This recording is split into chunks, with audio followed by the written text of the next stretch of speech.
অনুরোধ জানাচ্ছি আজকের অনুষ্ঠানের সম্মানিত বিশেষ অতিথি মাননীয় প্রধান উপদেষ্টার স্বরাষ্ট্র মন্ত্রণালয় সম্পর্কিত বিশেষ সহকারী জনাব মোহাম্মদ খোদাবক্স চৌধুরী মহোদয়কে।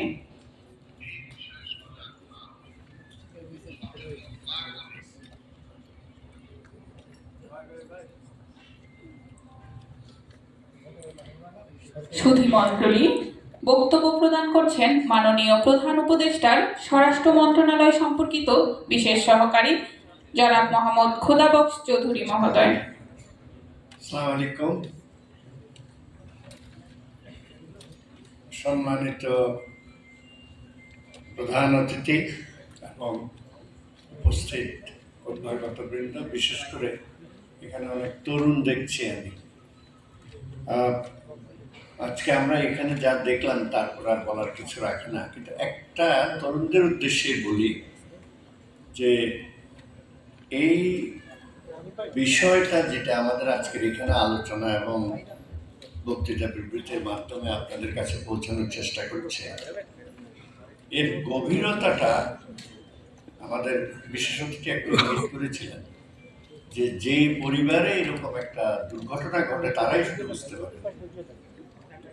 এই দিকটা আপনারা সমাজে যারা বসবাস করছে আমরা তাদের যদি দৃষ্টিতে আসে তখনই শুধু এর গভীরতা, এর দুঃখ, এর বেদনা, এর ক্ষতিকর দিকটা আমরা বুঝতে পারি।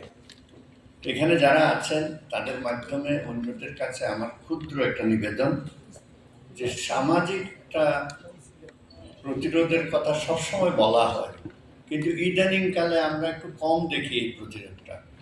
এটা কিভাবে বাড়ানো যায় এই বিষয়টাই আমি অনুরোধ করব এই কাজে যারা জড়িত তাদেরকে আরো একটু চিন্তা ভাবনা করতে, গবেষকরা একটু চিন্তা করতে।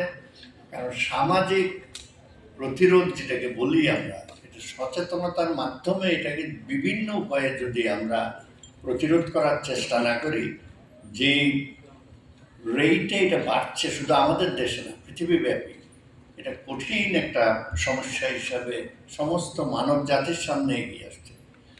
সো যারা এখানে বিশেষ করে এই বিভাগের কর্মকর্তারা জড়িত আছেন তাদেরকে এই বিষয়ে আমি দৃষ্টি আকর্ষণ করছি, উপস্থিত সুধীমণ্ডলের মাধ্যমে অন্যদের কাছে বলছি যে আপনারা বিষয়টার গভীরতা, পারিবারিক দিক থেকে শুরু করে ব্যক্তি এবং রাষ্ট্রের এর কুফলের বিষয়টা ভেবে প্রত্যেকে দয়া করে সামান্য সময় ব্যয় করে এটা থেকে জাতিকে এবং সম্পূর্ণ মানব জাতিকে কিভাবে মুক্ত রাখা যায় তার জন্য সামান্য সময় ব্যয় করবেন।